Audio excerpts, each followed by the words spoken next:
He's a man who's known more than his share of grief. I know how mean, and cruel, and unfair life can be sometimes. In 1972, the newly elected Delaware senator lost first wife Nelia and one-year-old daughter Amy in a car accident. Their two young sons both survived the crash. Aged just 30, Biden was sworn in beside older son Beau's hospital bed.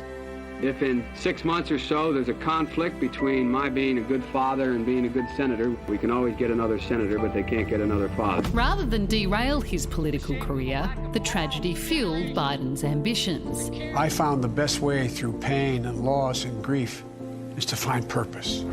But in 1987, his first tilt at the presidency ended in embarrassment, a plagiarism controversy forcing him from the race. I'm angry with myself for having been put myself in the position of having to make this choice. In 2008, his second run took him all the way to the White House as Barack Obama's BFF. Talk about our bromance.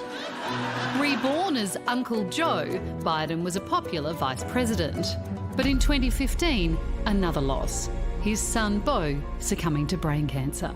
Beau should be the one running for president, not me. He was worried I'd walk away from what I've worked on my whole life since I've been 24 years old. And 4 years later, the 77-year-old emerged as the Democratic candidate. But in an undignified campaign against an undignified opponent, Biden successfully sold himself on his compassion, his faith, and his ability to connect with ordinary Americans, such as fellow stutterer Braden. Hey, Braden, how are you, man? We're here because he stutters and we wanted to hear you speak. Oh, man, come on. Beg, I tell you what, don't let it define you. You are smart as hell. Now, you really are. You can do that. His private and very public battles have paved the long and painful path to the presidency. And I'm humbled by the trust and confidence you've placed in me. I pledge to be a president who seeks not to divide, but unify. Jeffrey Bleish is a former US ambassador to Australia and he joins us now from San Francisco. Ambassador Bleish, you worked with Joe Biden, so you know him personally, you know him well. What sort of man is he? Yeah, he's exactly what he appears to be on TV, and he's the same behind closed doors as he is in front of them. He's a genuine person. He is very, very decent, and he's always thinking about the people around him. And he makes those small gestures, getting to know people's names, getting to know their children's names, that I think define the kind of person that you want to be around, who you trust, and who you want to, give that extra effort for. What are you expecting a Biden presidency to look like?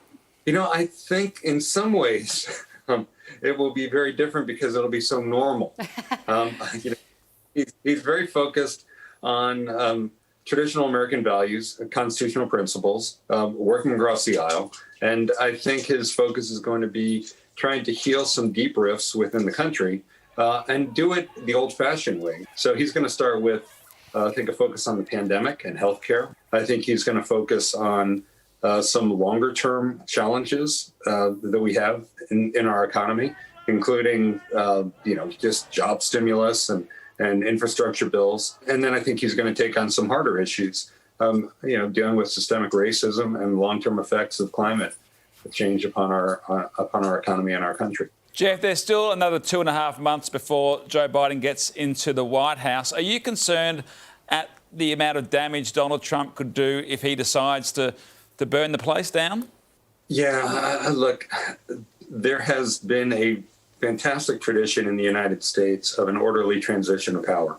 Up until now, I think there are a lot of people who are holding their breath.